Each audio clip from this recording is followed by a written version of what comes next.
The first thing that hit me was the overwhelming fragrance of her perfume, a mix of sweetness and luxury, far too strong for what should have been an ordinary night out.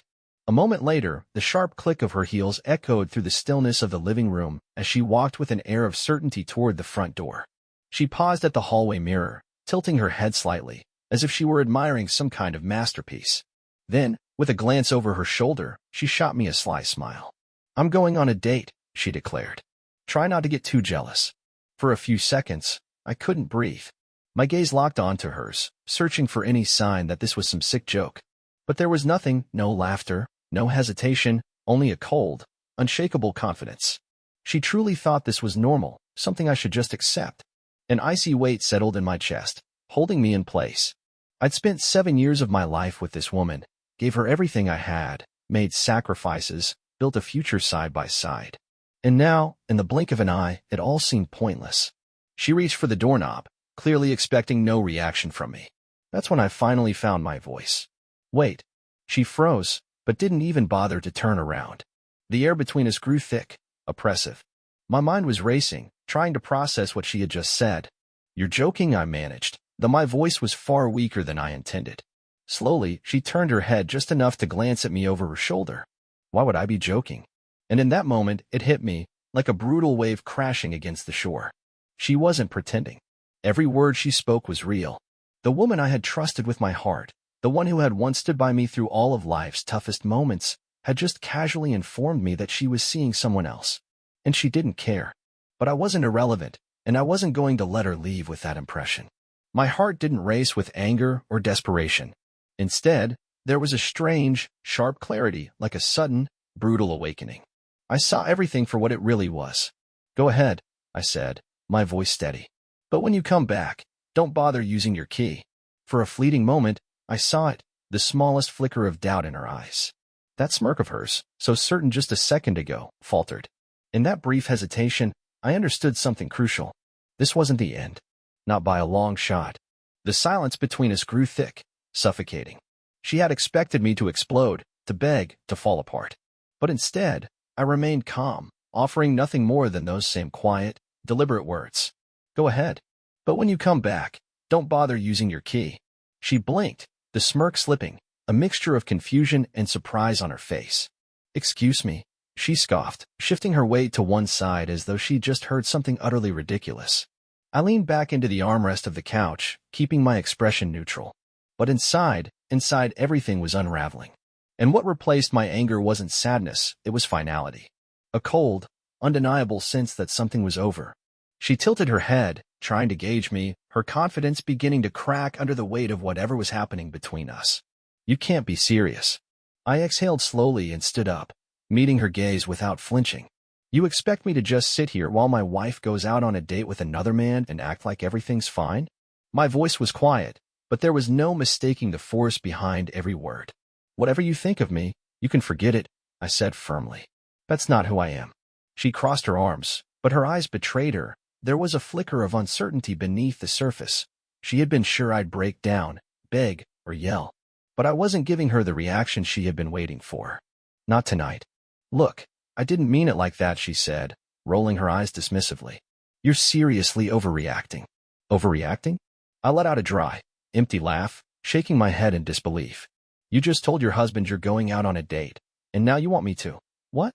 Cheer you on." She opened her mouth, probably to defend herself, but I wasn't finished. "Let me ask you something, Melanie," I said, emphasizing her name in a tone she hated, firm, unfamiliar, like I was speaking to someone I didn't even know. "Is this just a one-time thing, or has this been going on for a while?" Her lips parted, but no words came out. That brief, agonizing silence told me everything I needed to know. I ran a hand through my hair, muttering under my breath. The house that had once felt like home now felt like a stranger's place, as if I was watching my life fall apart from the outside. She sighed dismissively and shifted her weight again. "It's not a big deal," she said. That one phrase hit me harder than anything else. Not a big deal. Something inside me shifted, not out of anger, but with a cold resolve. That simple statement made it all painfully clear. I stepped forward slowly, deliberately. She tensed, just a little. "Let me make this easy for you," I said, my voice low and calm. "Go on your date, Melanie. Have fun. But when you come back, you won't be my wife anymore." Her eyes widened. You're being dramatic. I gave her a small, steady smile. A slow, deliberate smile spread across my face. So, she was single now? The confidence she had walked in with, that smug sense of control she thought she had over me, was crumbling fast. She had walked in expecting me to crumble under pressure, to crack. But that wasn't going to happen. I wasn't breaking. I was stepping away from the ruins.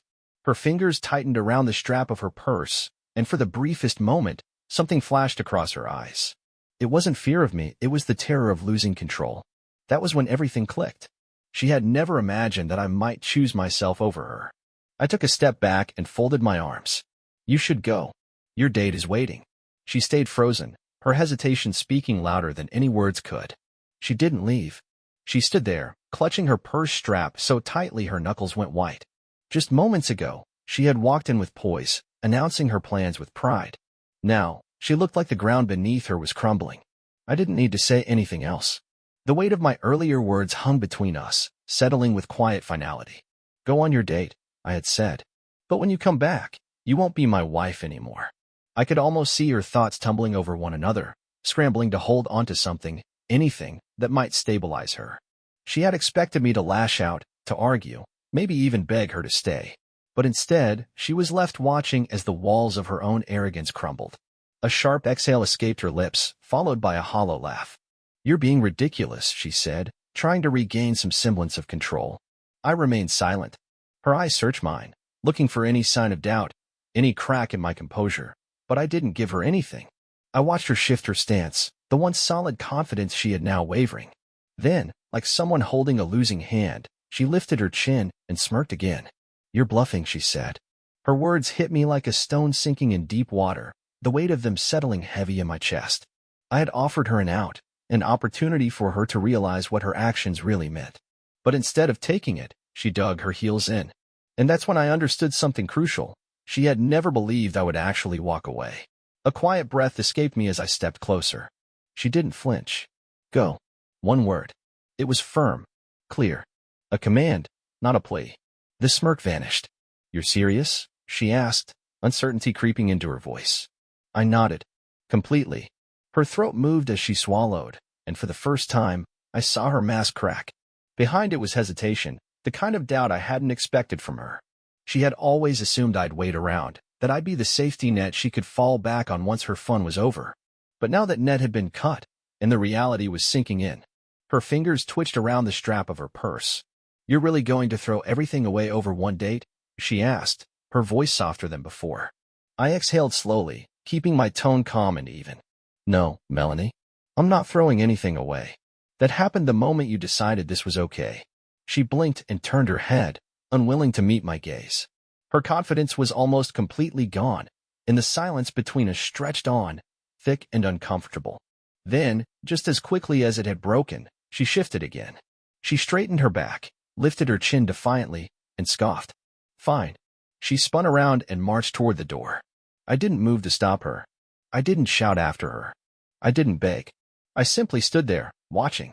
Her hand grasped the doorknob, hesitated for just a fraction of a second, then opened it. In that moment, she stepped out. The door clicked shut behind her with a finality that reverberated in the stillness. I stood motionless, my eyes fixed on the space she had just occupied. The weight of it all crashed down on me like a wave, cold, unrelenting, final. She was gone. But strangely, I didn't feel broken. What flooded over me instead was something I hadn't felt in a long time, relief. The silence that followed was suffocating, pushing in from every side. I stood there, almost expecting her to rush back in, scrambling for some explanation. But the longer I stayed in the stillness, the clearer it became. She wasn't coming back, and I wasn't going after her. A strange peace settled in, like the calm after a violent storm. For years, I tiptoed around the edges of this marriage, trying to hold it together while she slowly slipped away. The unexplained absences, the late nights, the phone she guarded like a secret. All the warning signs had been there for years. I had just refused to see them. But now, there was no one left to ignore the truth. I moved toward the living room, each step slow and deliberate, like I was walking into a space that was mine, but never truly felt like it. The atmosphere had shifted. It wasn't just a shared space anymore. It was mine now. I dropped onto the couch, the weight of everything that had just happened pressing down on me. Yet my mind remained sharp. I should have felt angry. I should have felt betrayed. But instead, I felt a strange clarity. She had made her choice. And for the first time in years, I was finally choosing mine.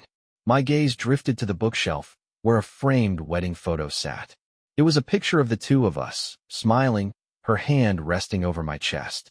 A snapshot of a happiness that had always been surface deep. I stood up and walked across the room, reaching for the frame. As I held it, the weight in my hands felt heavier than just glass and wood. It was like holding on to a version of myself, the version that once believed in forever, that turned a blind eye to all the signs, that had faith in her. A sharp laugh slipped from me. What a fool I'd been. I flipped the frame over, ripped off the back, and pulled the photo free. The act of tearing it apart was more satisfying than I expected. I shredded it in half, then again, and again, until all that was left were jagged scraps. The torn pieces scattered on the floor like the perfect metaphor for what my marriage had turned into. Almost without thinking, my hand reached for my phone. My thumb hovered over her name in my contacts for a moment. Then I did what I should have done ages ago. I blocked her. Her name disappeared from the screen, swallowed up by the emptiness she'd left behind. I exhaled deeply. Then, without hesitation, I wiped her out of everything. Social media, shared accounts, anything that tied her to my world. Erased. It wasn't painful. There was no grief. Only a sudden, overwhelming sense of freedom. I had no idea where she was that night. Honestly, I didn't care. But what I did know, with absolute certainty, was that she hadn't just stepped out for a night with someone else. She had walked right out of my life. And I had no intention of letting her back in.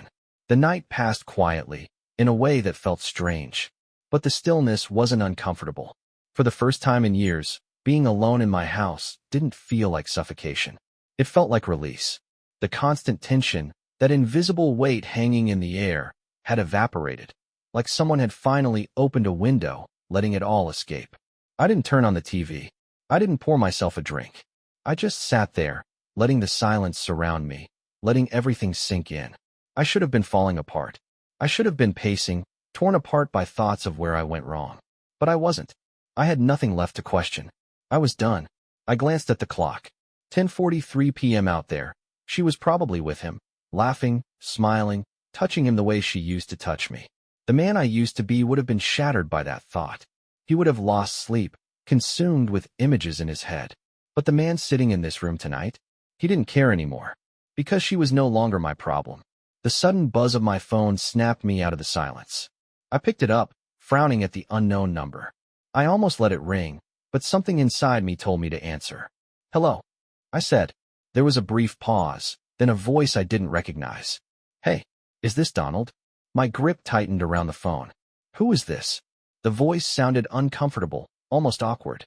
"Look, man, I wasn't sure if I should call, but I thought you should know. I'm with Melanie right now." A strange calm washed over me, cold, detached. "Okay," I said. The voice on the other end faltered, clearly thrown off by how unaffected I sounded. Yeah, so here's the thing. She's drunk. Crying a lot." I blinked. "Crying?" "Yeah," he continued. "She's saying she made a mistake. That she thought you'd flip out, beg her to stay, try to win her back. But you didn't. And now she's falling apart." I leaned back, rubbing my hand across my jaw. "Let me guess," I said. "She asked you to call me." There was a pause, followed by a reluctant "yeah." Of course she had. This wasn't about regret. It wasn't about remorse. It was about control. She thought she still had me under her thumb. She believed she could disappear for a few hours, come back, and find me waiting, ready to fight for her once again. But that version of me, he was gone. I inhaled deeply and said, "Tell her something for me." "Sure," he replied. "Tell her she made her choice. Now she gets to live with it." There was a quiet moment before a soft, "damn," from his end. I ended the call. The second it disconnected, something lifted from my chest. It was truly over. For the first time in years, I wasn't waiting for another blow to fall. I wasn't questioning my worth anymore, wondering if I was loved or just tolerated. She had shown me exactly who she was. And for the first time, I believed it. I dropped the phone onto the table, stood up, and stretched. Tomorrow would be a new chapter. But tonight? Tonight, I would savor the silence. I didn't sleep. Not because I was heartbroken or caught in a loop of memories pretending to be happy. I stayed awake because, for the first time in years, my mind wasn't clouded with doubt. I wasn't lying there with my chest tight, straining to hear the door creak open, wondering if she was really out with friends. The house was mine now. Fully, completely mine. By 5 in the morning, I was already brewing coffee.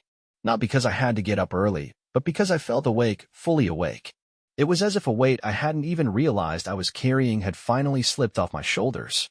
As the coffee machine gurgled, I leaned against the counter and caught my reflection in the microwave's dark screen. I looked different.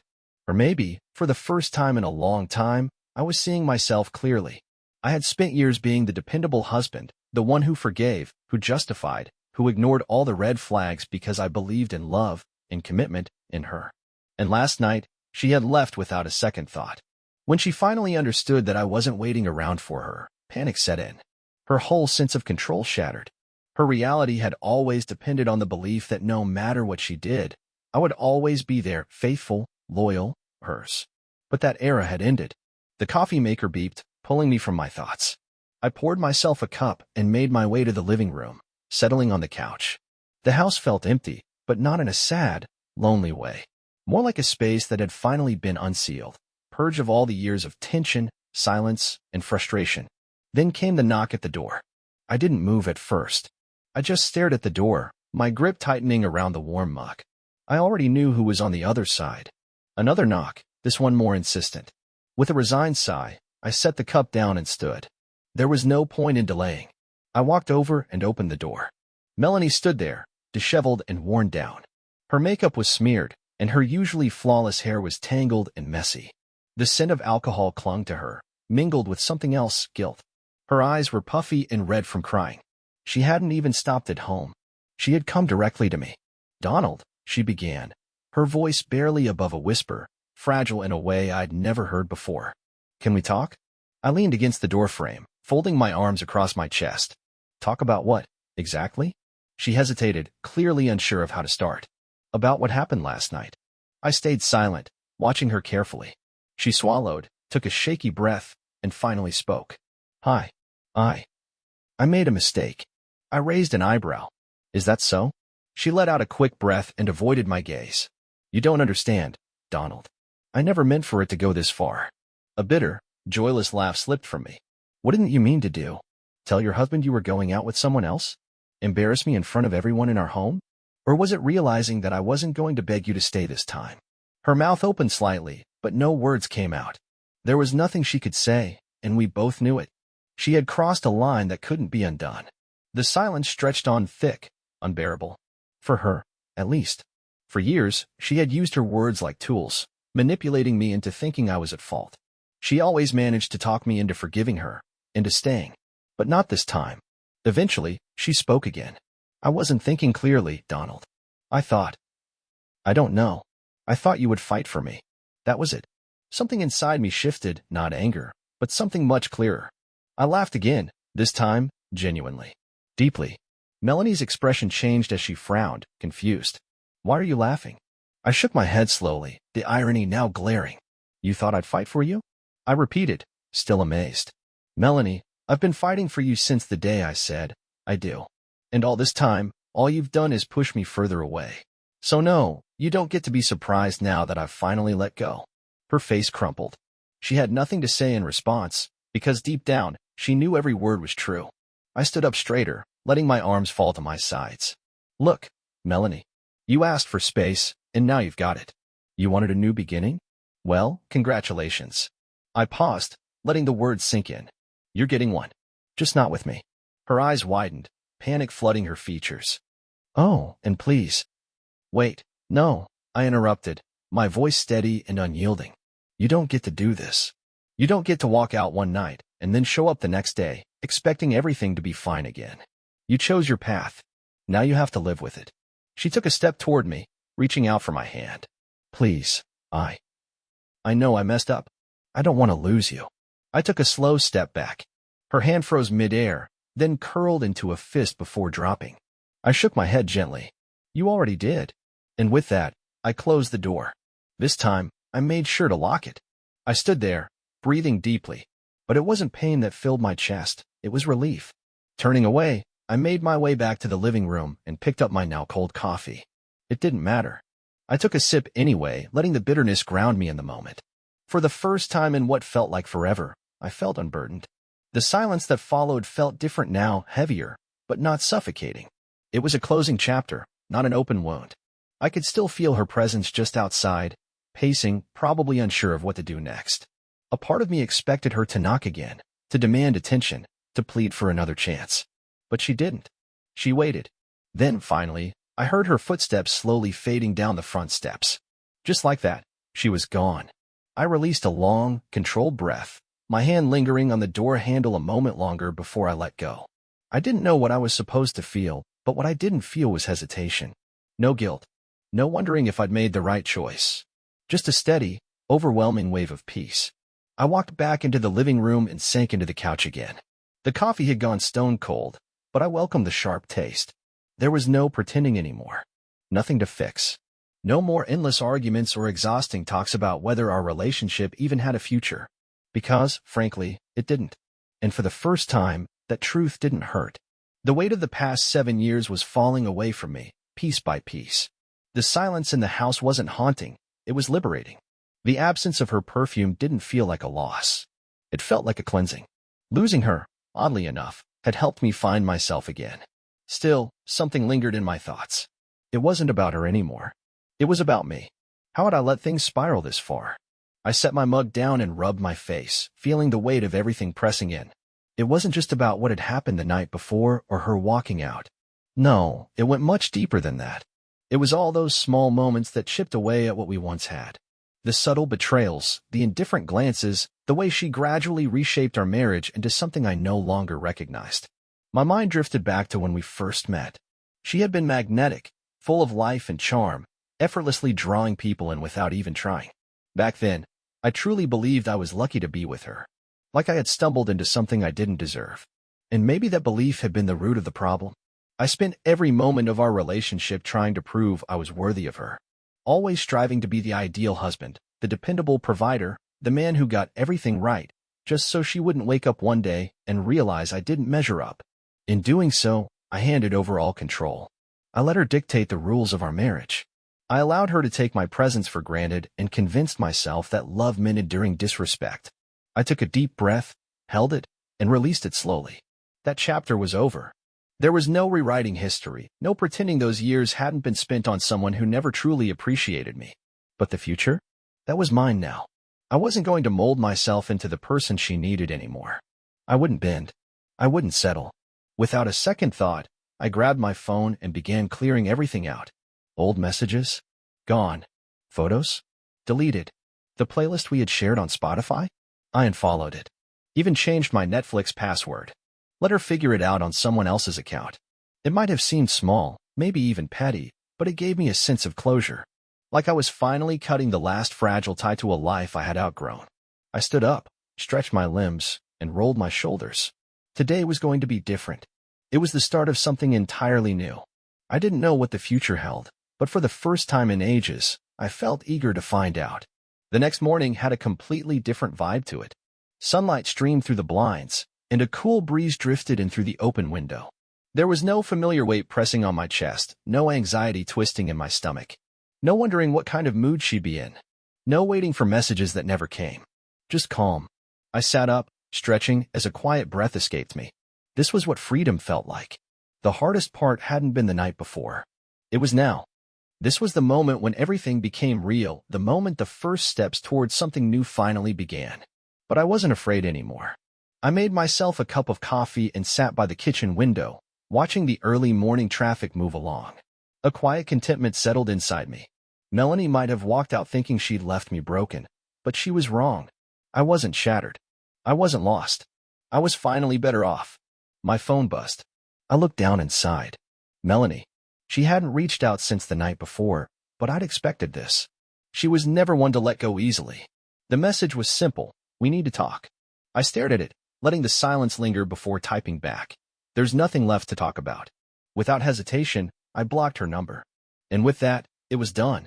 There would be no drawn-out conversations, no hopeful what-ifs, no retracing where things went wrong. She had made her decision, and now, I had made mine. And I chose myself. After finishing my coffee, I grabbed my keys and stepped out the front door. For the first time in a long time, I wasn't living in someone else's shadow. I wasn't clinging to the role of a husband desperate for attention. I was finally free, and I had no intention of looking back.